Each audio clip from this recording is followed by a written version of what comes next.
Ladies and gentlemen, brothers and sisters, listen carefully. God does not play with purpose. He does not design anything without function. If you are breathing, there is something inside you that creation is waiting to see. And when God begins to prepare a vessel for something significant, He does it with intentional signs.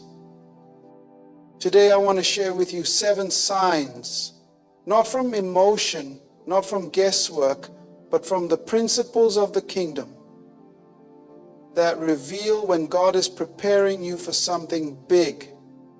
These are not just events, they are divine signals. When God has marked you for something significant, He doesn't begin by placing you on a platform.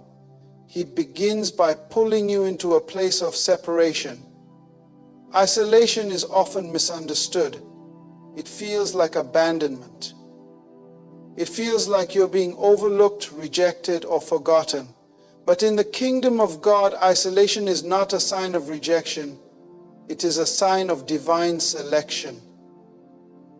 When God pulls you away, it's not to punish you, it's to pour into you. He removes you from the crowd so that you can hear Him without interference.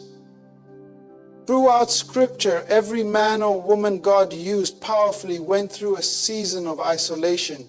It was not a break, it was a setup.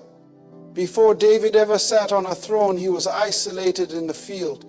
Long before he faced Goliath, he was battling lions and bears in private, where no one applauded him, no one celebrated him, and no one saw him. But God saw.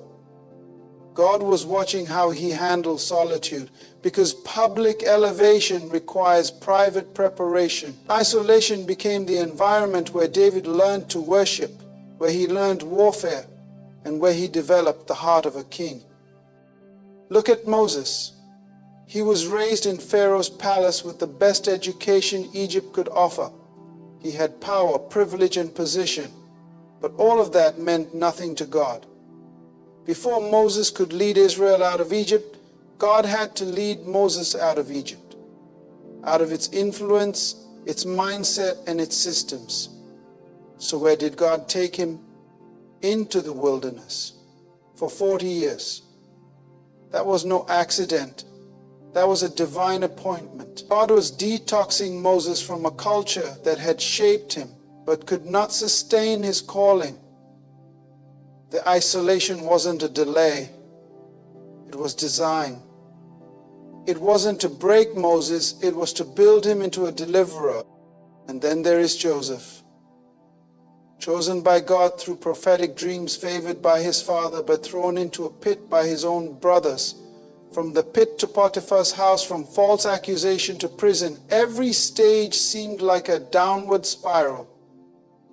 But Joseph wasn't going down, he was going deep. God was not burying him, he was planting him.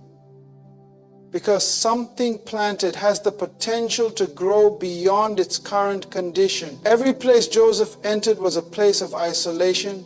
God was stripping him of dependence on family, reputation, and comfort, so that when he stood before Pharaoh, he stood as a man processed, purified, and positioned by heaven. Even Jesus himself was not exempt from isolation.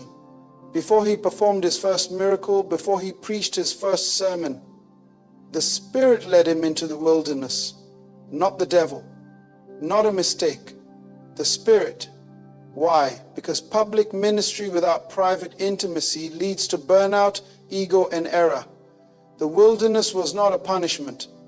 It was the classroom of preparation. In that lonely place, Jesus fasted, prayed, and faced temptation, not for his sake, but for ours. He had to conquer in private what we would struggle with in public. His isolation secured our future. When God pulls you away from familiar places and people, He's not trying to make you lonely. He's trying to make you focused. Isolation is where distractions die and purpose begins to breathe. You can't discover your voice when everyone else is talking around you. You can't carry divine instruction while still depending on public approval. The crowd can comfort you, but it cannot prepare you. Only God can do that, and He does it in the quiet, in the hidden, in the unseen.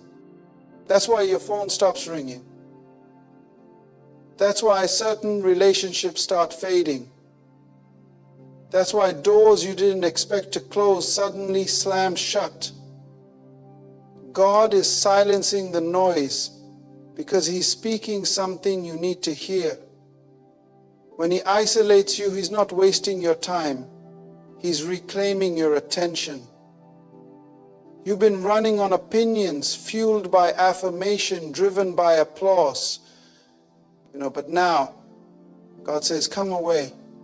I need to show you who you are, without the stage, without the followers, without the filters. It's in isolation that identity is forged. When Jacob was left alone, he wrestled with God. Not when he was surrounded by people, but when he was by himself. And in that place, he didn't just wrestle, he got a name change. He walked in as Jacob and came out as Israel. God changed his future in the dark. Because sometimes God has to separate you so He can secure you. Sometimes He has to empty the room so He can fill your soul. And yes, it hurts. Isolation can feel like being forgotten. It can feel like everyone else is moving ahead while you're standing still. But remember this, movement is not always progress. You can run in circles and never arrive. God is not trying to rush you. He's trying to root you. Because what He's preparing you for requires depth, not just speed. You are not behind, you are hidden. There is a difference. Hidden things are protected. Hidden things are preserved. Diamonds are formed in the dark. Seeds grow in the soil. Babies are developed in the womb. All of these begin in isolation. Not because they're weak, but because they are precious. God hides what He values. He isolates what He's about to elevate. If you're in that season, don't despise it. Embrace it. Lean into it. Let the silence speak. Let the solitude teach. Because while people may not see what's happening in you, heaven knows. Heaven is watching. Heaven is investing. Heaven is preparing you for something beyond your imagination. When you begin to experience resistance that doesn't make sense, warfare that feels heavier than your current responsibilities, attacks that seem bigger than your platform, you are not under random assault. You are under prophetic pressure. Unusual resistance is often a signal that your assignment has expanded in the spirit before it manifests in the natural. Hell does not waste energy. His instinct is if the enemy is intensifying the warfare around you, it is because he sees something on you that you might not even see on yourself yet. The enemy doesn't attack the casual, he attacks the consequential. The moment you step into alignment with destiny, warfare increases. That is not superstition, it's kingdom reality. We see it clearly throughout the biblical narrative. When Moses was born, Pharaoh suddenly ordered the killing of Hebrew boys. Why? Because purpose had just entered the earth. When Jesus was born, Herod initiated a mass genocide of infants. Why? Because heaven had deposited a savior into history. Every time God releases something into the earth, the enemy tries to abort it before it matures. So if you are experiencing warfare, stop asking, what did I do wrong? And start asking, what am I carrying? Unusual resistance means you are pregnant with something heavy. You don't face the same pressure when you're empty. Resistance is not proof of weakness, it is confirmation of weight. The higher the calling, the heavier the conflict. The more dangerous your purpose is to darkness, the more aggressive the attack will be. The enemy is not after your peace, he is after your potential. He is not threatened by your present, he is terrified of your future. He strikes early. He creates confusion. He sends discouragement. He manipulates your environment. Why? Because if he cannot destroy you, he will try to distract you. This is why you must discern the difference between normal life trials and spiritual warfare. Life happens to everyone. But when patterns of attack begin to surface, when relationships collapse, finances dry up, mental pressure escalates, and you're still walking in integrity, that's not coincidence. That's confrontation. You have entered a season of spiritual resistance. And that is good news, because resistance builds strength. No one grows without pressure. If everything around you is shaking, maybe God is building a new foundation under you, one that can carry the assignment you're about to step into. Consider the life of Job, a man who did nothing wrong, yet he lost everything. Why? Because he was being tested on a level that matched his assignment. God trusted Job with pain because he also trusted Job with purpose. The enemy thought Job would curse God if things got hard, but Job didn't just survive, he was restored. And that restoration wasn't a return to normal, it was an elevation. Double what he lost. That's what happens when you endure warfare with the right posture. God does not allow pain unless there is a promotion attached to it. Let's also look at Jesus in the Garden of Gethsemane. The greatest spiritual resistance of his earthly life didn't come during his miracles. It came right before the cross.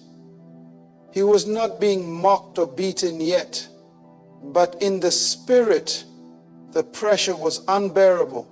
He said, "My soul is overwhelmed with sorrow to the point of death." He was sweating blood.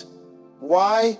Because he was about to fulfill the ultimate assignment. And before manifestation, there is always pressure. Before resurrection, there is always crucifixion. The warfare before the promise is always more intense than the celebration after the promise. So if your warfare has increased, do not collapse. Do not retreat. Do not question your value. You don't throw stones at empty trees. The enemy is pressing you because there's oil in you. You are a threat, but the presence of warfare is also the presence of God's confidence in you. He knows you are equipped. He knows what he placed inside of you. And if you can survive this resistance, you will walk into a level of influence, wisdom, and authority that matches your warfare. The resistance you feel is not just about you. It's about the people connected to your obedience. It's about the generation that will rise because you didn't give up. Your warfare is generational. Your resistance is historic. The enemy is not just fighting what you're doing, he's fighting what you're becoming. Because your future self is dangerous.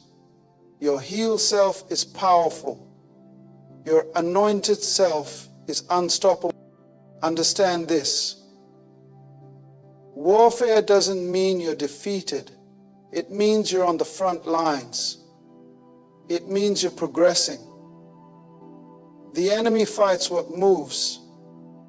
If you're not being challenged, you might not be charging forward. But when you're moving toward destiny, you feel the pressure. And that pressure is a prophecy. It is heaven's announcement that something is shifting. That's why you've been misunderstood lately. That's why you've been under mental attack. That's why doors that made sense suddenly shut. That's why your sleep is disturbed and your joy feels like it's under siege. It's not just stress, it's a signal. You're in a spiritual war zone because you've stepped into a spiritual upgrade. You're not going backward, you're breaking through. You're not being punished, you're being promoted under pressure. The attack is not your identity, it's your indication. It means the enemy is nervous. And when hell gets nervous, heaven gets louder. When God begins to strip away what's familiar, it often feels like life is falling apart.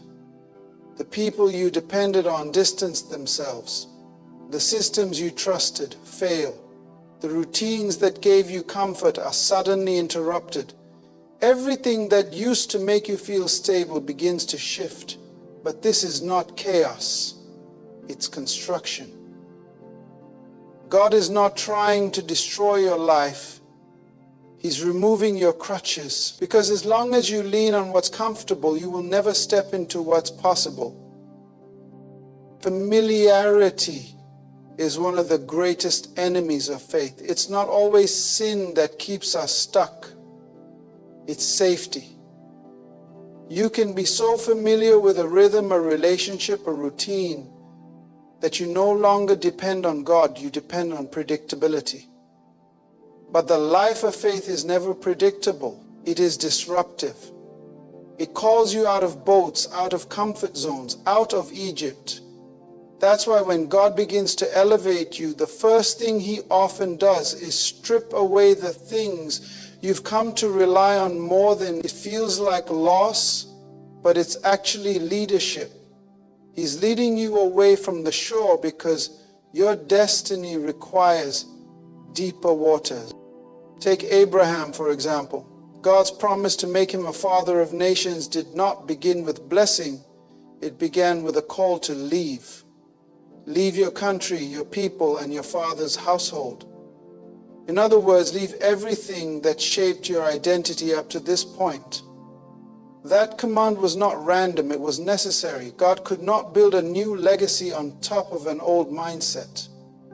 Abraham had to be stripped of the familiar so that he could walk by faith, not by sight. And faith does not begin until sight ends. As long as you can see your way, you don't need to trust God's way. This is why the stripping hurts so much. You're not just losing what you love, you're losing what you leaned on. And God will allow certain supports to collapse so that you realize they were never the source. That job wasn't your provider. That friend wasn't your foundation. That title wasn't your identity. When those things fall, it's not God being cruel, it's God being clear. He's showing you that you don't need them to become who He called you to be. What you need is Him. Moses had to learn this in the wilderness. Raised in Pharaoh's palace, educated in Egyptian wisdom, he was trained in the best systems of the world. But when it came time for God to use him, He didn't use the palace, He used the desert. Moses had to be removed from the familiar structure of Pharaoh's court and led into the barren wilderness, not for a weekend, but for 40 years. That was not wasted time. That was pruning. God was stripping him of everything Egyptian so He could instill in him everything kingdom. And when God finally called him to go back and deliver His people, Moses had no status, no army, no influence, only a staff and a word from God. Because when God is all you have, you realize He's all you need. Sometimes the stripping shows up as delay. You were expecting promotion and instead came silence. You prayed for increase and instead came isolation. But what looks like delay is often divine preparation. God strips you before He sends you. Because if you're still attached to the familiar, you'll try to recreate old comforts in new seasons. You'll try to bring Egypt into the promised land. And God will not let you carry yesterday's baggage into tomorrow's breakthrough. You must let go. Even Jesus demonstrated this principle. Though he was the Son of God, he did not begin his public ministry until he stripped himself of glory and took on human form. Then, before stepping into miracles, he was led by the Spirit into the wilderness. There was no crowd there, no stage, no support system, just him, the enemy, and the Word.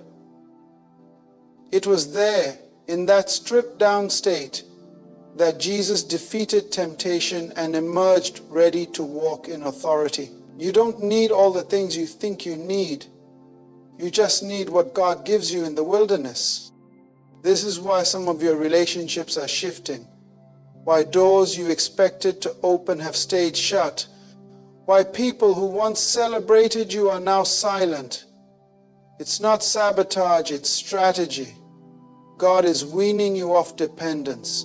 He's building a faith that doesn't need confirmation, a walk that doesn't need crutches, a strength that doesn't come from comfort but from confidence in His voice.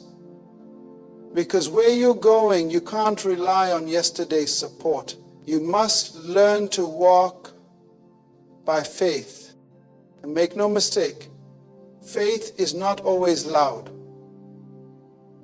Sometimes it looks like stepping forward while still scared. Sometimes it looks like obeying when you don't have all the answers. It looks like moving even when you can't see the whole map. And that kind of faith doesn't grow in the familiar. It grows in the unfamiliar, in the unknown, in the uncomfortable. So if everything around you is shifting, don't panic. You're not being abandoned, you're being transitioned. God is removing the scaffolding because the structure is strong enough to stand. He's not trying to make you weaker. He's making you wiser. He's teaching you how to trust, how to hear, how to walk without leaning on what's easy. Because faith doesn't need familiarity. Faith needs obedience. There comes a moment in your life when what once satisfied you no longer does. The things that used to excite you now feel empty.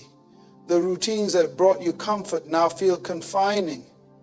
It's not depression. It's not confusion. It's divine discontent. God begins to stir something deep inside you, a restlessness that interrupts your normal.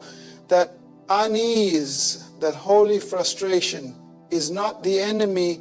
It's God awakening you. When your soul starts to feel too big for your surroundings, it's a sign you've outgrown your current season. This burning desire for more isn't about ambition or greed. It's about alignment. It's a signal that heaven is calling you into something greater. You can't explain it, but you feel it. There's a pull in your spirit, a divine itch. And knowing that you were made for more than what you're currently experiencing. That is not arrogance, it's awareness. You're not dissatisfied because you're ungrateful, you're dissatisfied because you've matured. What once fit now feels tight. What once filled you now feels shallow. And when that happens, it's time to pay attention. God often speaks through restlessness before He speaks through revelation. Before you get the details, you get the discomfort. That's how He moves you. He makes you uncomfortable in places you were once comfortable.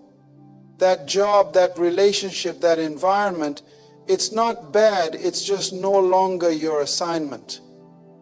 When God is getting ready to shift you, He doesn't always start by speaking externally. He stirs you internally.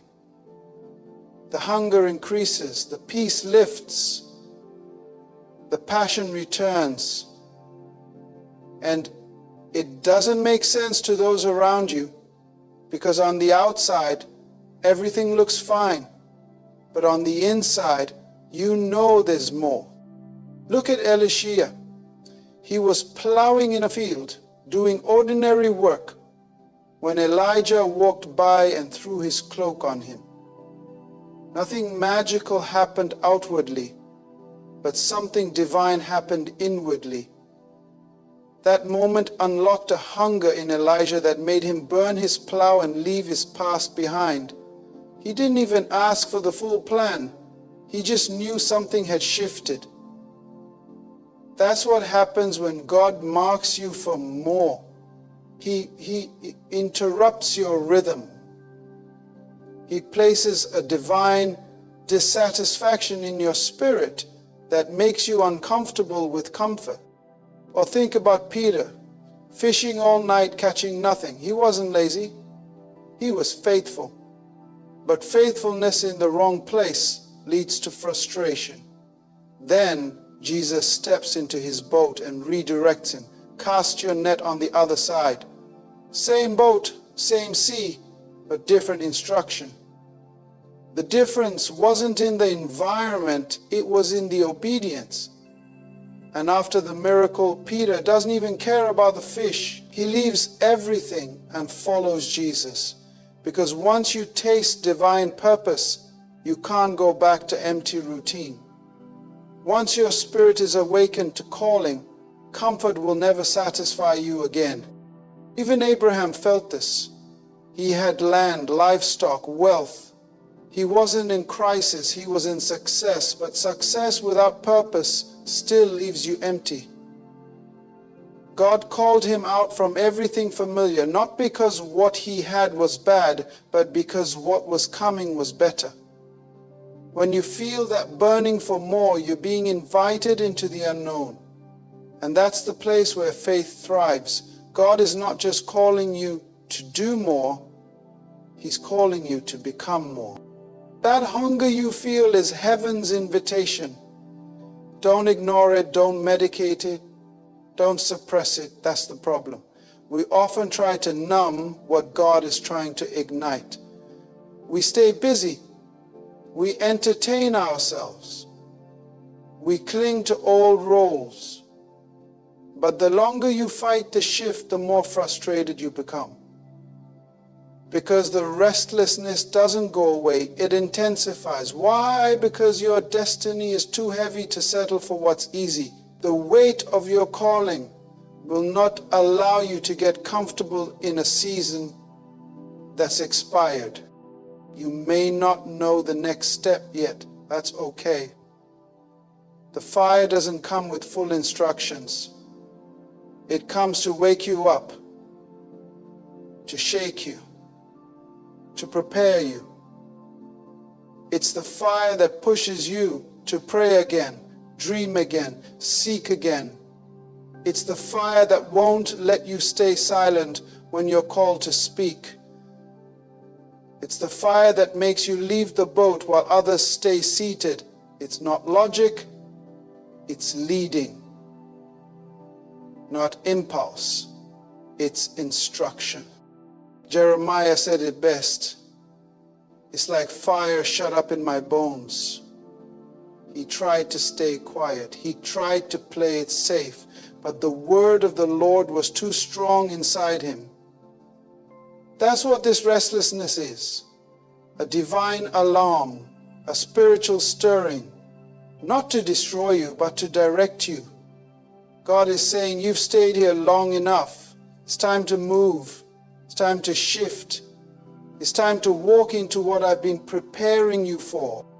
And you may not feel qualified. You may not feel ready, but hunger is proof you're being summoned.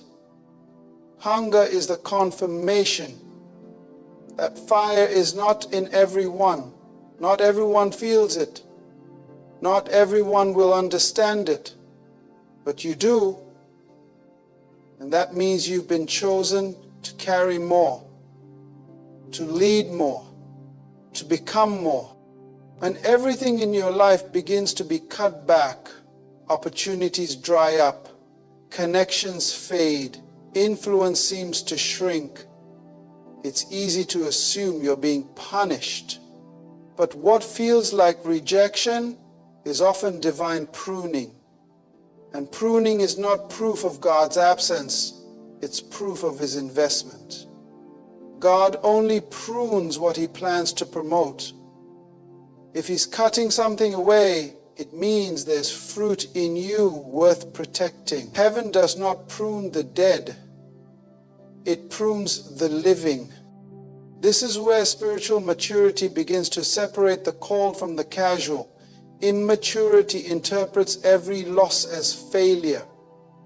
Maturity understands that cutting is not cruelty, it's cultivation.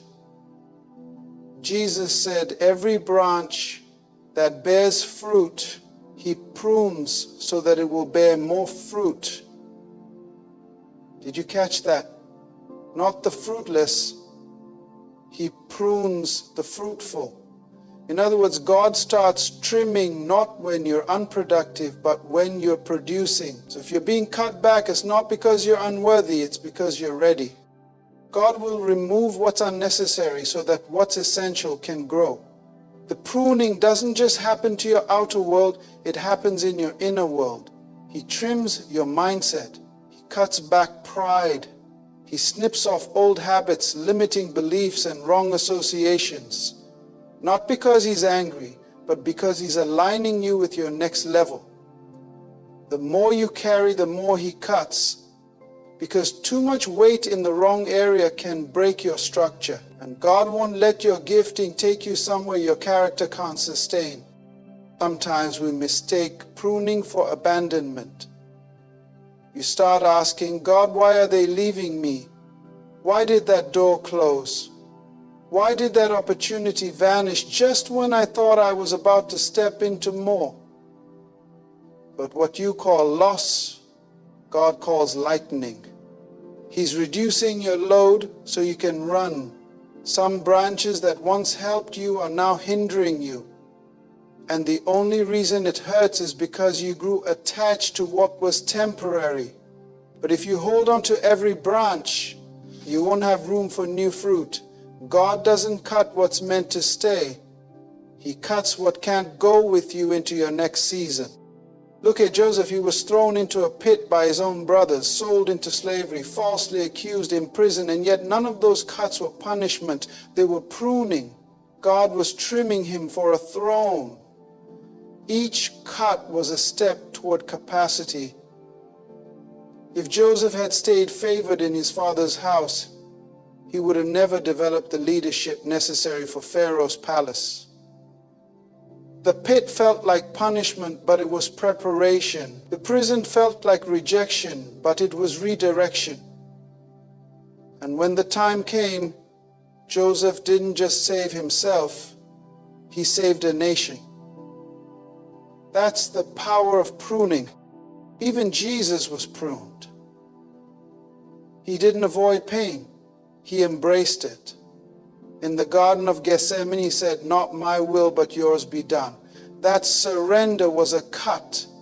It was the trimming of his human desire to avoid the cross in order to fulfill a greater purpose. And after the pruning came resurrection. After the suffering came glory. If Jesus had to be cut before he could be crowned, why would we think our journey would be any different? If we were clouded with your weakness and doubt, why would we think our journey would be any different? The problem is that we often ask God to grow us, then resist the method he uses to do it. Growth always comes with a blade. You can't have greater anointing without greater surrender. You can't ask for more fruit and then complain when the pruning shears show up. God loves you too much to let you stay where you are. He will disrupt your comfort to protect your calling. That's why some things are falling apart, not because you failed, but because you've been faithful, and now God is preparing you for more. But before he gives more, he makes room. He's simplifying you so he can strengthen you. He's shrinking your circle so he can sharpen your voice. He's quieting the noise so you can hear his instruction clearly. The cut is not random, it's surgical, it's precise, it's intentional. It's the hand of a master gardener shaping a life that will bear lasting fruit. So when you feel like things are being taken away, don't panic. Ask instead, God, what are you making room for? Because for every branch that's cut, there is a season of increase that's coming. You may not see it yet, but heaven never wastes a cut. Every snip is strategic. Every loss has a lesson. Every trimming has a timeline. And when the next season comes, you'll realize that the pain was not a prison. It was preparation. What you called the end was actually the clearing.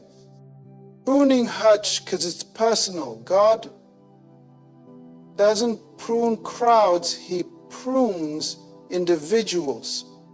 And when He prunes, He gets close. This isn't a distant judgment. It's an intimate shaping. He's not cutting you down, He's cutting you back so you can rise again. Because the most fruitful trees are the ones that go through the most cutting. The barren ones look full, but they produce nothing. But the trees that are touched by the hand of the gardener, those are the ones that carry weight, legacy, and harvest. When doors begin to shut in your life without warning, opportunities vanish, relationships end, contracts fall through, and plans unravel. It's tempting to question everything. You start to wonder, did I miss God?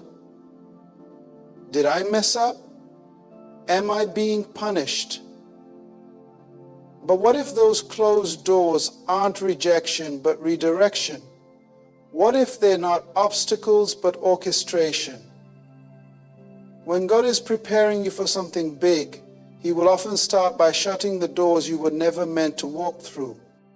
Closed doors hurt because they interrupt what we assumed was certain. We plan, we pray, we prepare, and then suddenly access is denied. But you must understand this. Just because you were qualified doesn't mean you were called. Just because it made sense doesn't mean it was part of your destiny. God is not obligated to bless your preferences. He blesses His purpose. And when your preferences start pulling you off course, He'll shut the door, not to punish you, but to protect the path.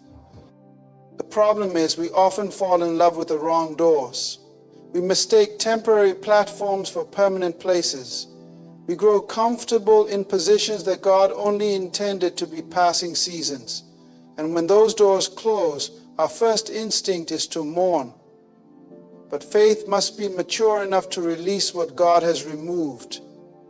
If the door closed, it's because there's nothing behind it that can sustain your future. God does not withhold what you need. He only removes what will hinder. Consider Paul. He was a man of vision, driven by purpose, eager to preach the gospel everywhere.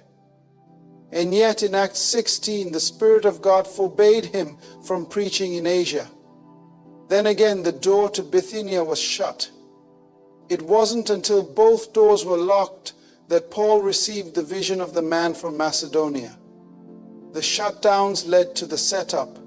The closed doors weren't blockades, they were guidance. Because when God closes one door, He often does it to reroute you to the one He already opened.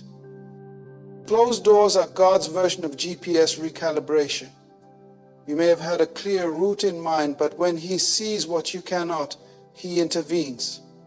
That job that didn't work out, that relationship that ended suddenly, that opportunity that slipped through your hands, it may feel like loss, but it's heaven's way of steering you into alignment. You're not being denied, you're being redirected. Sometimes God will even allow success to stop so that you don't settle. You were thriving in one season and then all at once it's like the oil dried up. That's not coincidence. That's divine transition. Elijah had this moment at the brook of Cherith. God fed him there, sustained him there, but then The brook dried up, not because Elijah sinned, but because the season shifted. The same God who sent him there was now calling him forward. When the brook dries up, don't curse it. Consult God.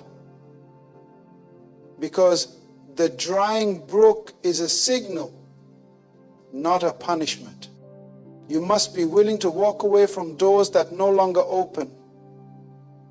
Too many people stand at shut doors begging them to reopen, trying to force something God already finished.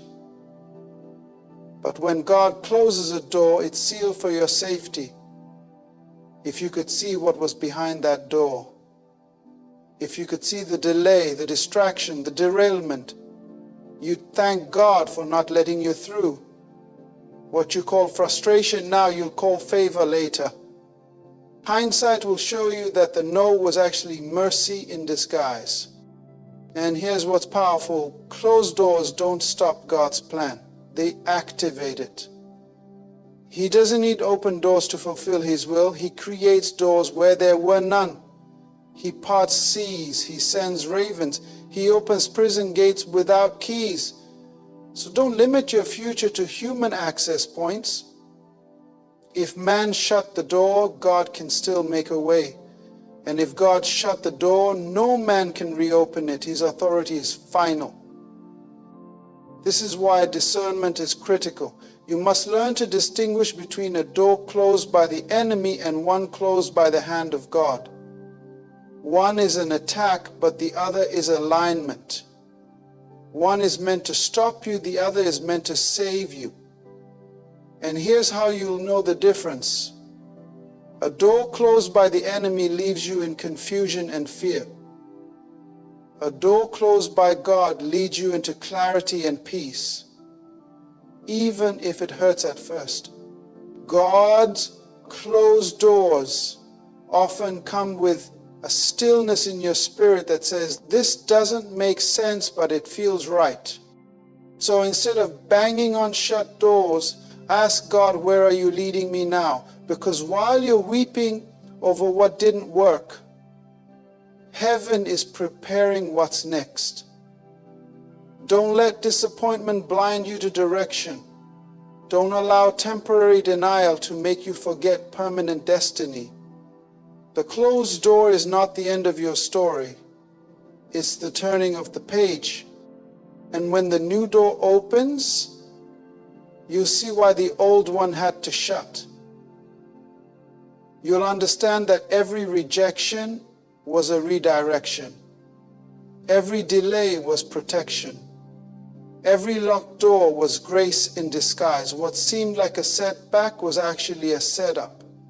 And you walk through the next door, not confused, not bitter, but full of confidence, knowing that the one who opens and closes doors is guiding every step. There comes a point in your journey with God when things begin to align in a way you can't explain. People start offering help you didn't ask for. Opportunities show up that you didn't qualify for. Doors swing open that were never on your radar. And when you try to understand it in natural terms, nothing adds up.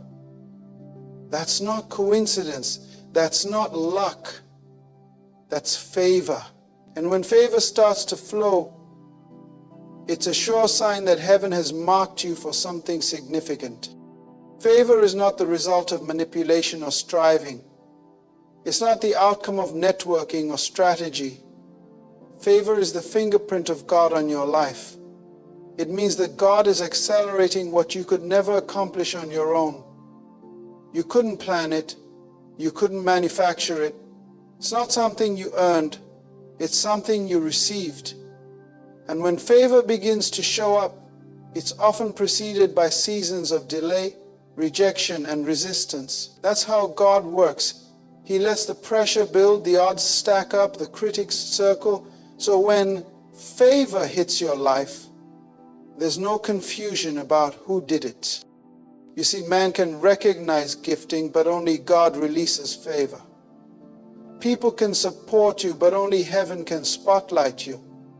There are moments in life when you walk into rooms you weren't invited to, stand on platforms you didn't campaign for, and receive blessings you didn't even pray for.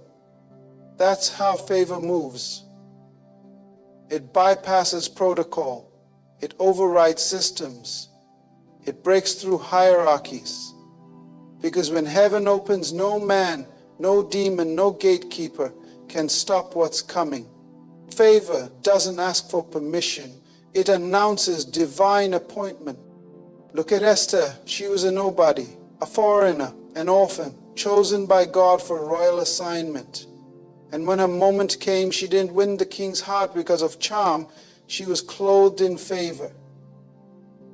The scripture says she obtained grace and favor in his sight more than all the virgins. What was that? Divine distinction. The hand of God creating supernatural preference. Favor selected her before her voice was even heard. And that same favor positioned her not just for a crown, but for a calling to deliver her people.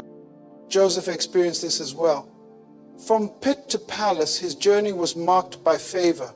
Even in the prison, the warden gave him authority. Even in Egypt, a foreign land, Pharaoh gave him the keys to the kingdom.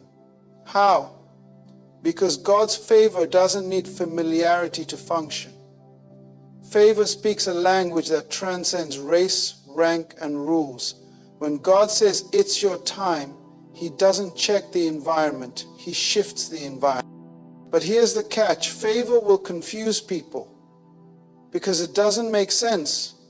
You'll be blessed while others think you should still be broken. You rise while others are still trying to recover from what hit you.